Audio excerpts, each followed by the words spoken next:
is that I think that the way that the big six and and however many big ones there are out there tend to operate is that they need, because they've got big overhead, to focus on sizable markets. There will always be an opportunity where at the margins where Faber and Bloomsbury and the rest of it don't see a market as being quite big enough to generate enough return to cover their overhead.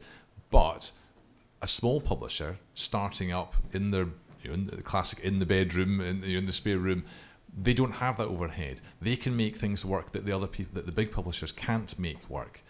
And by making enough of those small projects work, they in turn will start to move towards being not necessarily a huge publisher, but a medium-sized publisher. So I think those starting points are, from the British economy perspective, are really, really important. And actually, we need a lot of those out there trying to succeed, because it's the nature of startups that most do not succeed ultimately. Most fail. I think the figure used to be 2/3 fail in the first year. We need a lot of them out there trying to make these things work, so that some of them eventually come through and can perhaps even take the place of some of the big six, because there will be casualties in this changed world. I just think that's rhetoric. I'm completely opposed to what you're saying there. I do not want to encourage people to fail in the long tail. There are 1.1 million. I don't want to encourage them to fail. I want them to encourage them to try. It's better to be realistic than to be positivistic. I would disagree. I think you're not coming from an evidence base. You're coming from an ideological one, and that's dangerous. No.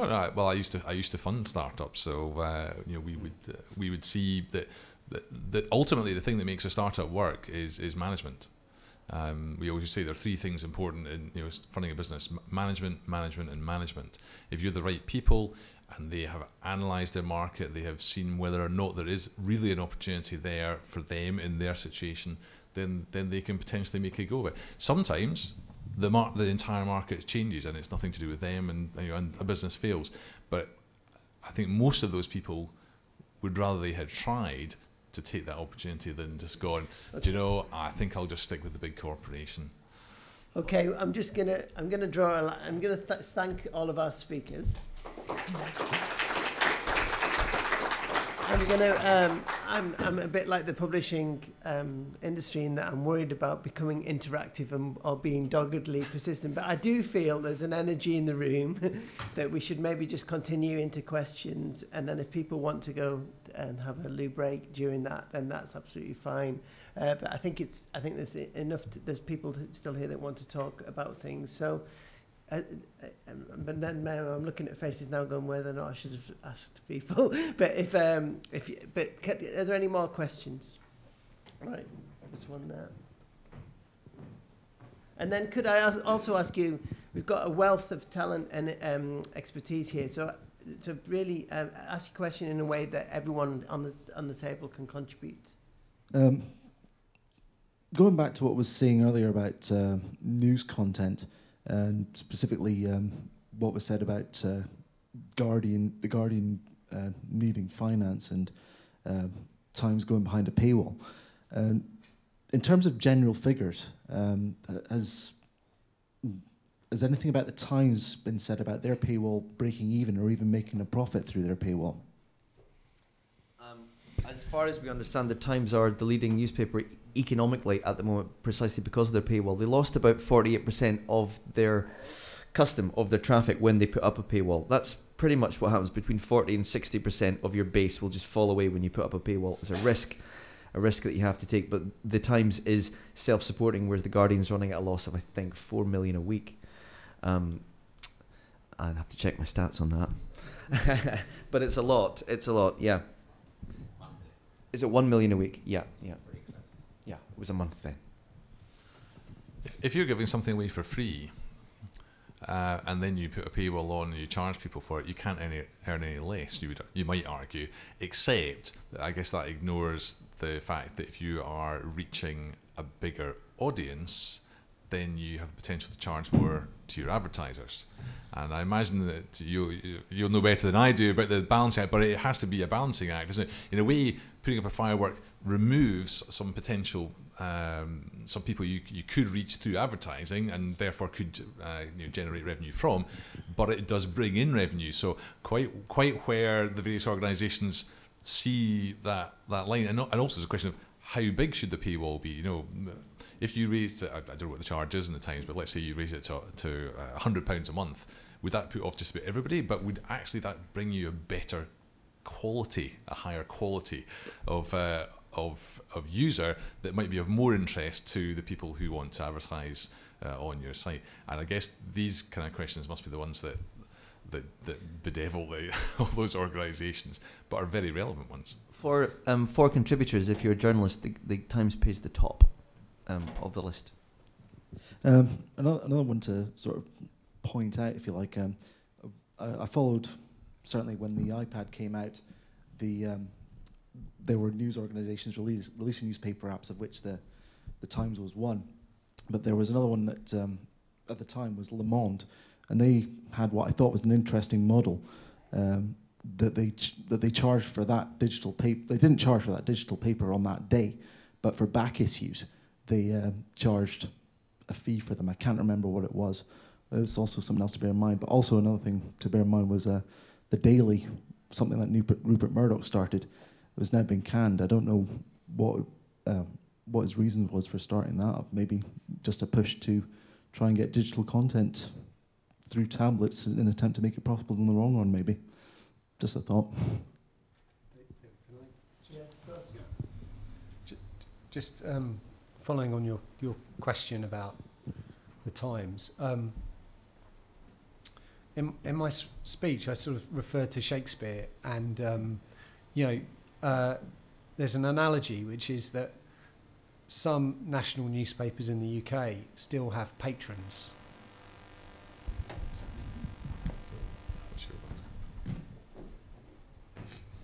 The lapel mic, maybe. Yeah. No, I switched it off. Some national newspapers in the UK still have patrons, and the Times loses money as a newspaper, and the patron of the Times doesn't really care, because there are other reasons and other purposes for having and owning the Times. The Guardian, to an extent, is sort of similar in that it's owned by a trust, and the trust has public purposes, and so that's why it sort of has suffered some losses, rather than arguably making more hard-headed business decisions about the quality of its journalism, for example. I think the really interesting news organisation in the UK is the Daily Mail, and the Daily Mail obviously owned still and retained by the Lord Rossmere, Northcliffe, isn't it? But has experienced fantastic, phenomenal growth around the world with international audiences in terms of consumption. Consumption has increased, fantastic, to the extent that it's probably above the BBC in terms of its international reach for a UK news service. Still finds it very, very difficult to turn a profit on that phenomenal consumption at the moment. So it's seen its increase in consumption go up, but struggles to turn a profit in terms of ad revenues, etc. Whether that will change when advertising models move towards sort of audio-visual content with pre-roll ads, etc., time will tell. But I think we should recognise that national newspapers aren't always run solely off the basis of profit. They're run for other reasons as well. Okay, another question there.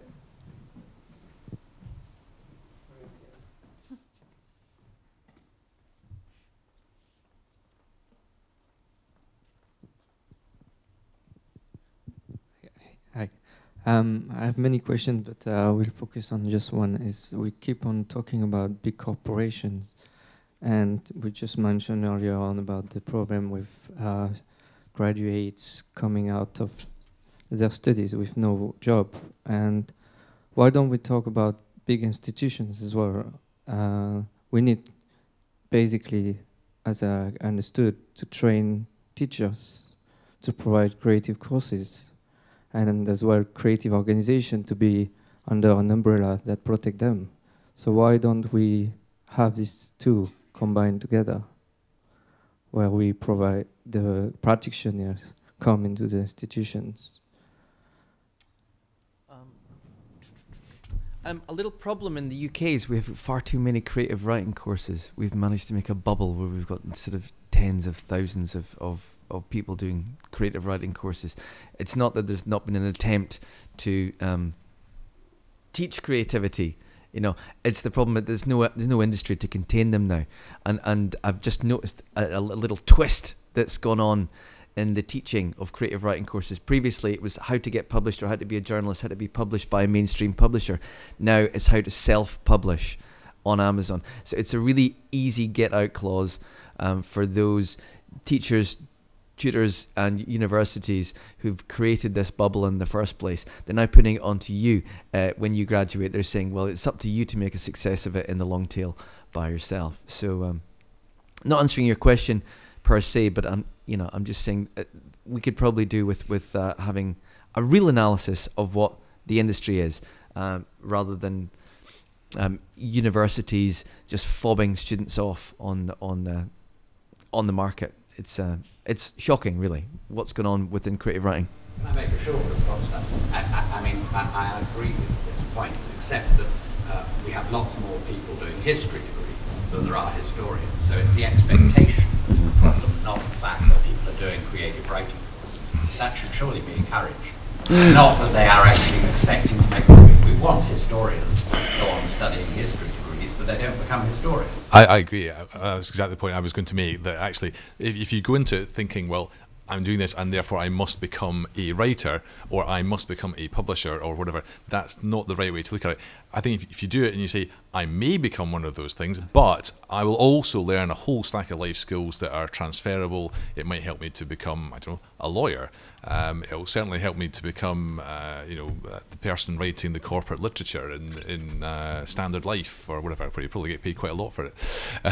So I think we're not necessarily looking at that in the right way. We need creative people who are creative in business, whether they are working in a specifically creative business or not. You've raised a really you raised a really interesting question, and I think more discussion should be around institutions. The fact is that industry finds academic institutions fantastically difficult to work with. Okay, and there are sort of two reasons for this. One, academic institutions are just not financially incentivized to work with industry. There's a few exceptions in the creative industry. Skill set, the Sector Skills Council provides accreditation for some of the audiovisual courses, and research that Nesta published looked at the conversion rate off of those accredited courses compared with non-accredited courses, and students on those accredited courses were 3 times more likely to end up in industry than those courses which were not accredited. But academic institutions are just incentivized to do research, and they're not incentivized financially to convert students into industry, although increasingly that is a measure post 6 months, but they're not financially incentivized to do so.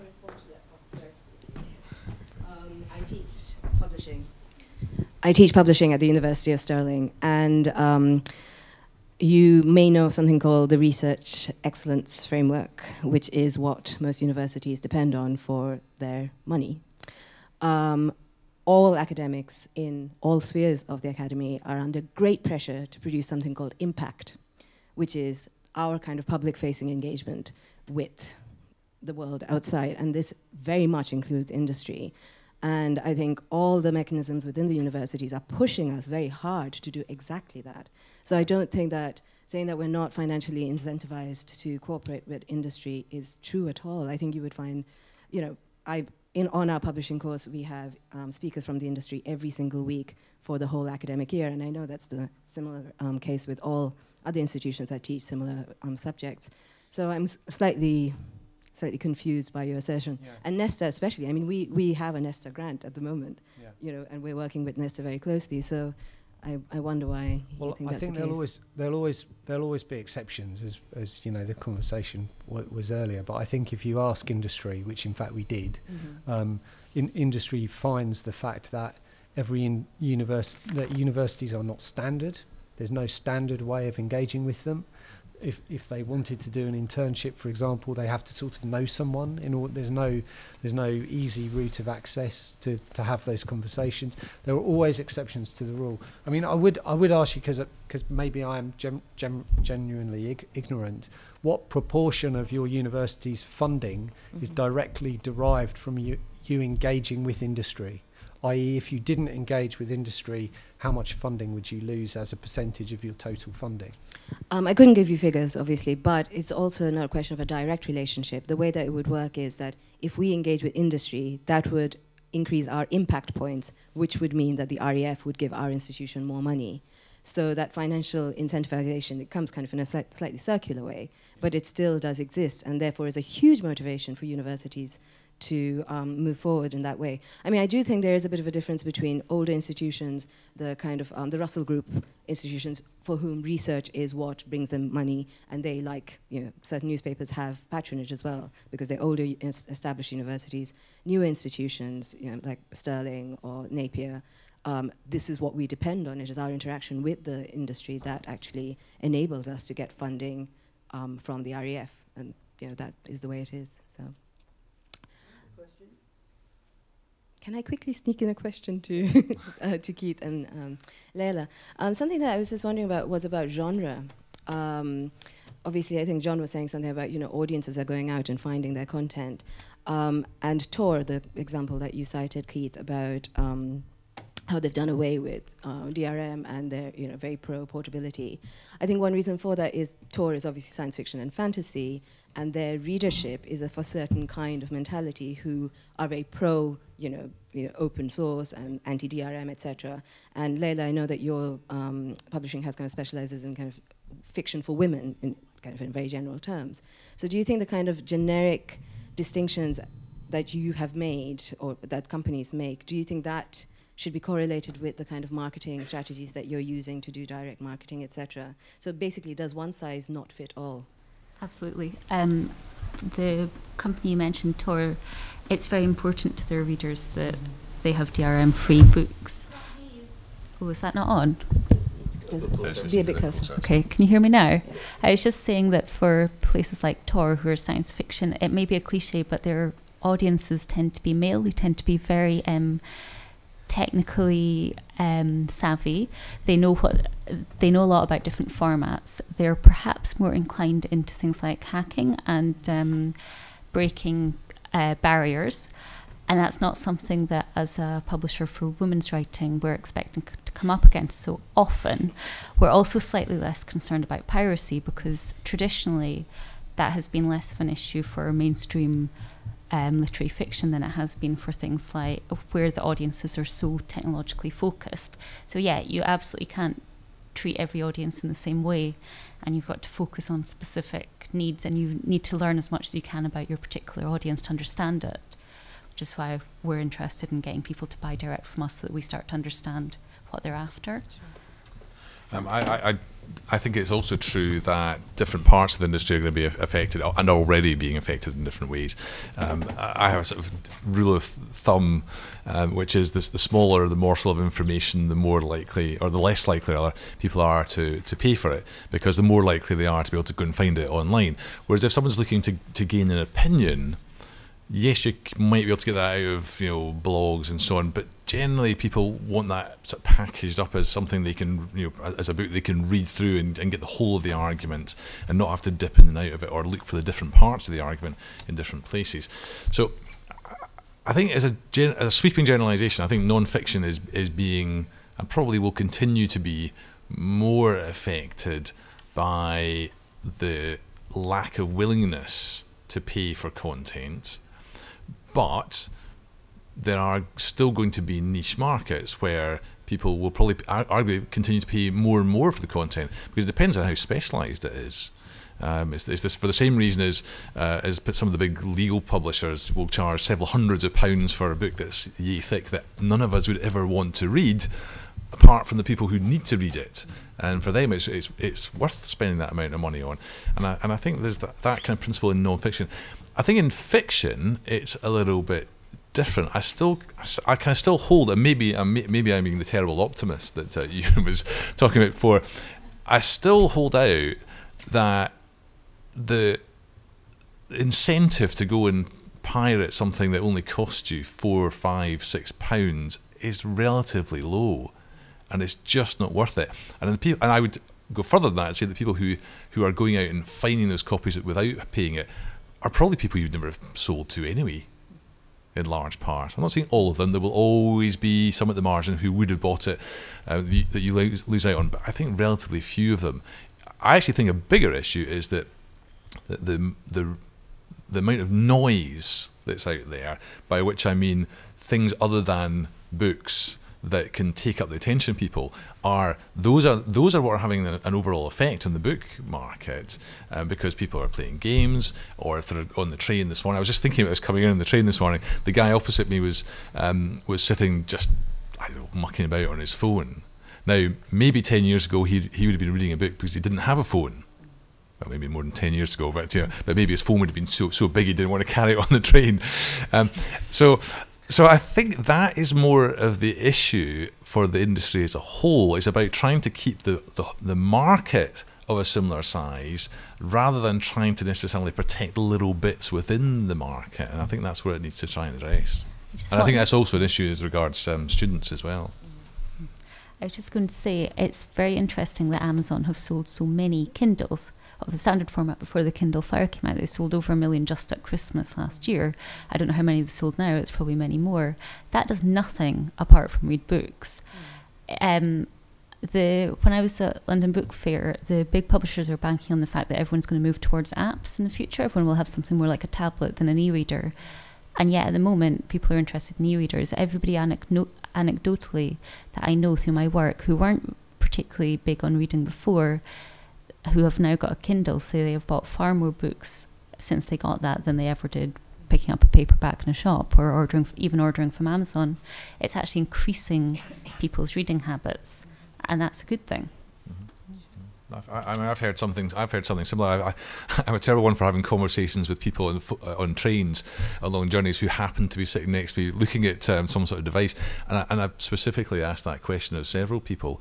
And I particularly remember in Newport in Wales, a lawyer that I was speaking to on the train, and she said, actually I pay more for my books now, and I buy more of them. And I thought, well, that's interesting. That's music to a publisher's ears. That's increasing the market and increasing the margins as well. So I go back to my slides. That's the part of the confusion and the evolution that we're in. It's yes, it's a bit of doom and gloom. It could steal everything, but equally, it might actually even grow the marketplace in a way that we don't really expect. And I think with Ewan's point as well, is it's important not to just think that you need to price everything low to get people to buy it. That's not been the case. And it's starting to move away from that again. And if everybody just went, you know what, I'm not going to sell my content for 20p, there wouldn't be content sold at 20p. It wouldn't be available. So the big publishers have to take a step back and say, well, look, where do we want to be in a few years' time? And that's not giving our content away for nothing.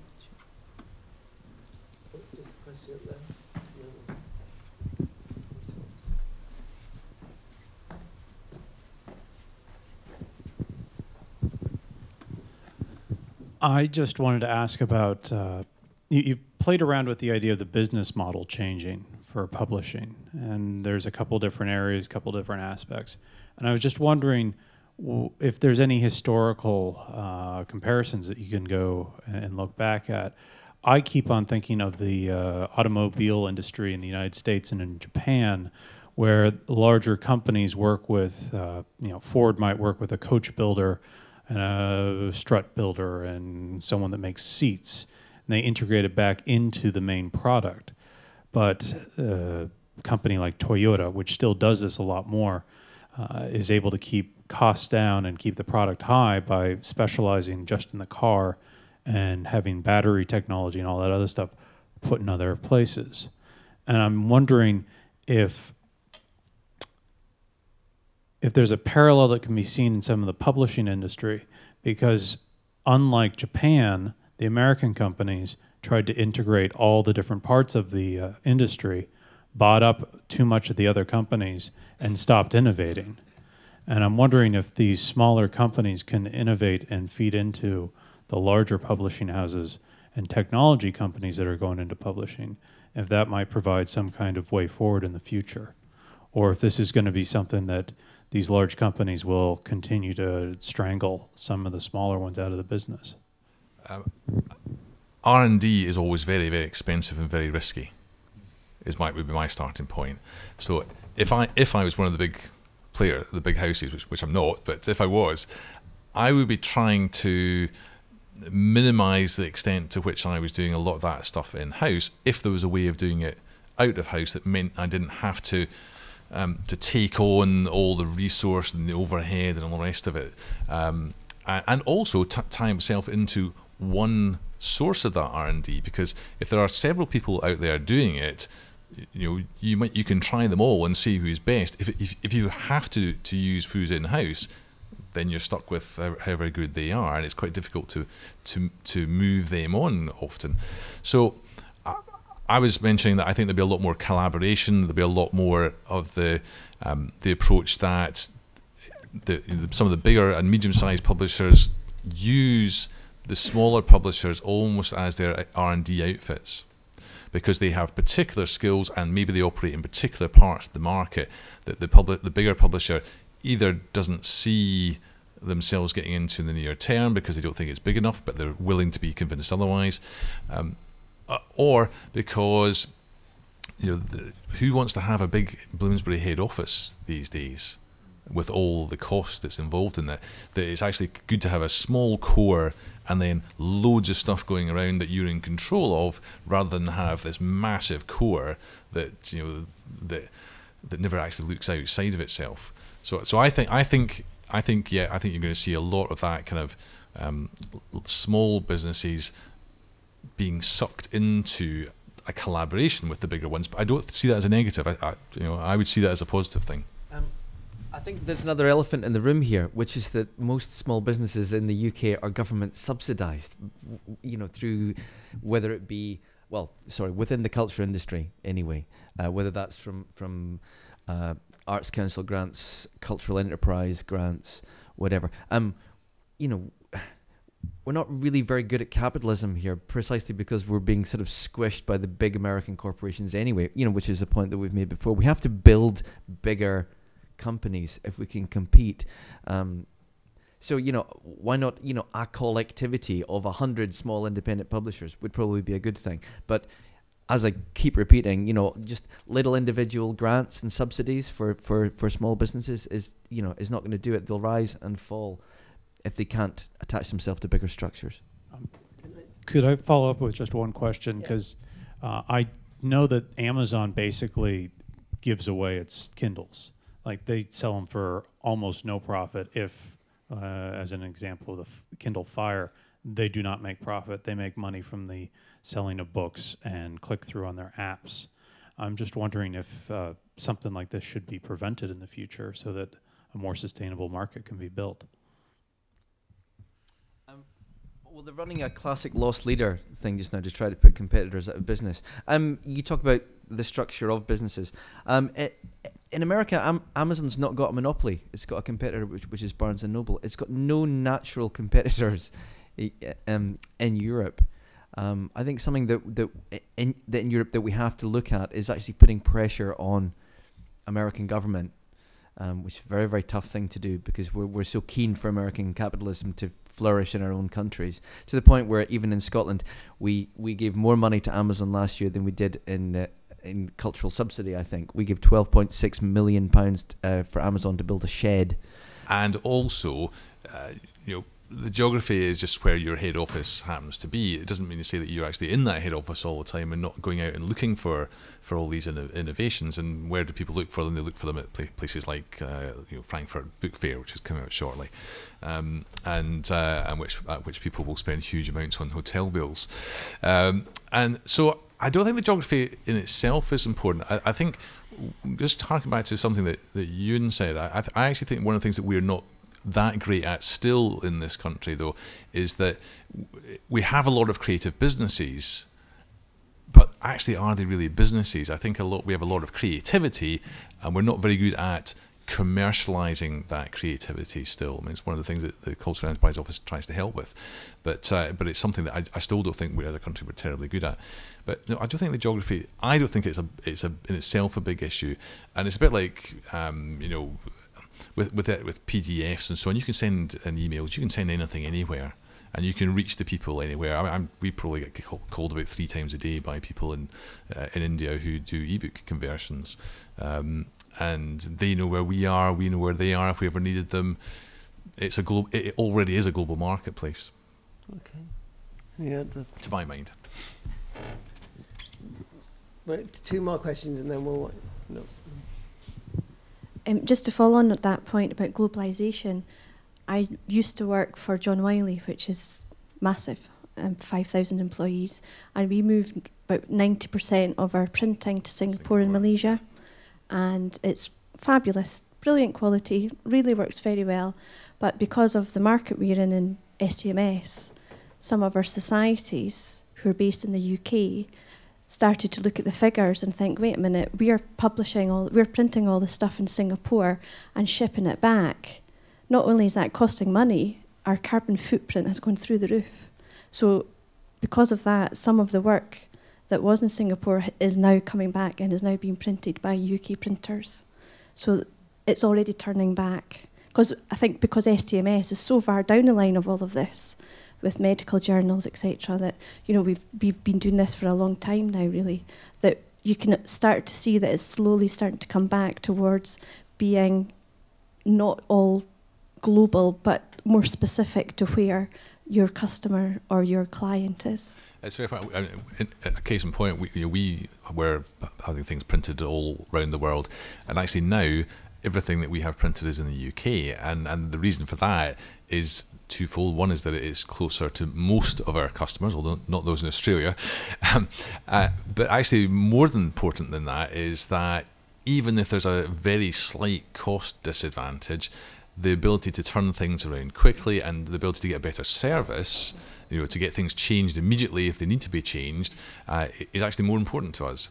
And I think a lot of people who've outsourced or who've offshored have found that out. Some things work brilliantly overseas, but some things it's actually better to have a control over, and even if you're having to pay a slight premium for that control, if it keeps your customers happy, it's always good news. Jackie, one final question. Do you think that we just have to accept that some digital content can't be monetised? And that if people are prepared to put their content online and sell it for 20p or it to be free, maybe that's what it's worth? And it maybe is a question of quality that comes in. We haven't questioned the quality of what's being put online. Yeah, no, on you go. There you go. I've come across an argument online amongst a group of people who were self-publishing, and they wanted a quality mark. They wanted to say, we paid for editing, we paid for proofreading, we made sure our products were the best we could, but nobody knows we've done that. We haven't got any form of identifying our books as different from another self-publisher who didn't bother to do any of that stuff and whose book's full of errors.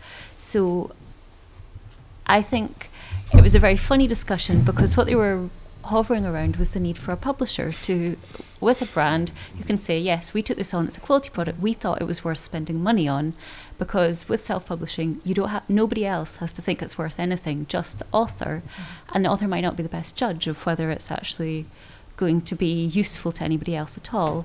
So I think publishing does have there's a need for publishing, as sort of a brand quality, and for people who don't have the time or who don't want to spend a lot of time searching through all the work that is out there to find something that actually makes good arguments and indeed doesn't make stuff up,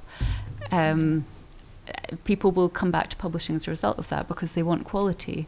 And I think that's the same argument as having things printed in the UK instead of overseas. In a way, you could get more cheaply and you could get the content for 20p or for nothing, but people start to realise that there is a value in the things that people have set a value on them, and publishing sets a value on content, which some forms of self-publishing doesn't.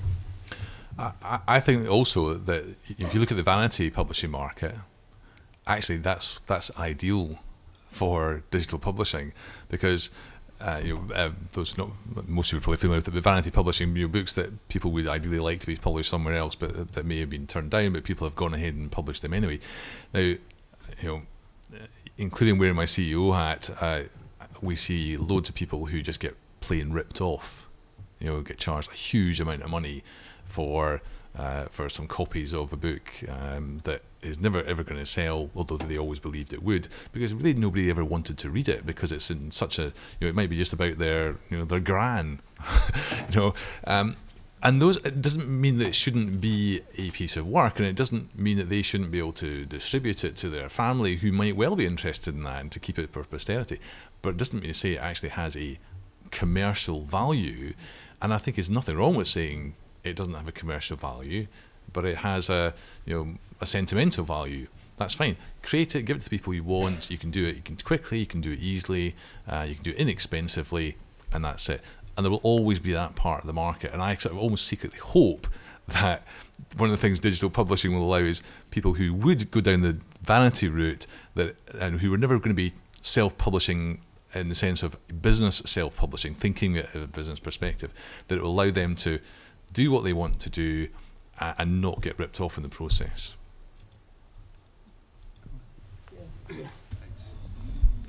I think we're just at the sort of nursery slopes of experimentation with price points. I think if there's one thing that I would kind of bet on over the next 5 to 10 years, I think there's going to be a lot more experimentation with willingness to pay. And I think that may be driven by social media. If my friend recommends something, I might be offered that content at a different price than if I go hunting for it myself. I think proximity, geographical proximity, will play a part. I think there's more experimentation needed around price per item of content versus subscription model, and the ability for organisations to upsell to me based on a subscription rather than a single book or a single magazine. And we're really at the beginning of all of that stuff. But I do believe that context, the ability that we have to analyse users' behaviours is completely unprecedented with online, and so therefore that lends itself towards business model experimentation and price point experimentation. Whether it's I download something for free if I'm marketed to in return for being marketed to or advertised to, there's a lot of experimentation that we're just starting with at the moment. I would concur that it's a bloody mess just now, in terms of pricing. When you've got bestsellers who are bringing books out for 20p, it kind of ruins everyone's chances of selling anything. We should really be clubbing up against them to say, look, you've made your millions already. If you push the price down to 20p, that's just not fair on everyone else. Having said that, some publishers are sticking their heels in and saying, nope, our ebooks are £9, like it or lump it. I'm with one of them at the moment, and I'm lumping it. No one's going to buy any of my ebooks at £9. But that's a policy. Random House you mentioned. I might if it's a good book and if the format suits me. Well, yeah.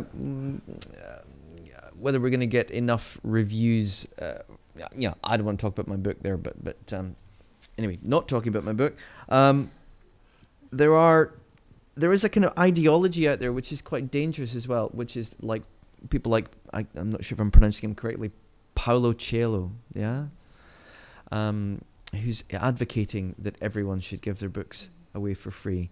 And it's our duty as writers to just point out that he made all of his money in the mainstream already in the last 40 years of his life, and it's really not a fair working model. But he's become a snake oil salesman, basically, and is doing courses on self-promotion and self-publishing and how to create a platform for yourself by giving your work away for free. So, there we have it. It's a mess. It's going to continue to be a mess. Who's going to win at the end of the day? I have a funny feeling that those who are giving their work away for almost nothing are just really using the internet like a kind of slush pile to get seen, and then they jump into the arms of the big publishers, which is basically what's happened. There are a few digital purists out there like Cory Doctorow, who offers DRM-free copies of his own books, but he's a really unique case because his books are about hackers and they're about pirates and they're about people who give things away for free on the internet. So he's a kind of like meta pirate, if you like, and we can't follow in his model without writing about these things ourselves. There's space for one Cory Doctorow in the world, really. So I think that's about it. Yeah, when you go, yeah. I heard recently that Google have started to downrank pirate sites, and I want to know what your views were on that. Is that a ray of hope? Well, we need to a lot more monitoring of Google, because they sure as hell can monitor us with their 52 algorithms. It seems so hard for them to monitor pirated content. They've taken some moves with YouTube recently in Content ID and stuff like that. But if we were to really clamp down on Google, I've pirated some books just to see if I could. I pirated No Logo, typed in No Logo PDF, and I found it on a pirate site which is powered by Google Chrome. Tons of them are. So Google does know how deeply involved and embroiled it is, and how much money it's making selling advertising space on pirate sites. It's got to clean up its act, basically, as have all of the American big tech companies. Okay, I'm going to wind up there. I'm going to thank our speakers, John, Keith, Layla, and Ewan. I've certainly learnt a great deal. I think it's been the kind of debate that we envisaged at the Cultural Enterprise Office. So I'd like to thank them, and I'd like to thank the Turin Festival for allowing us to host this debate here. Thank you very much.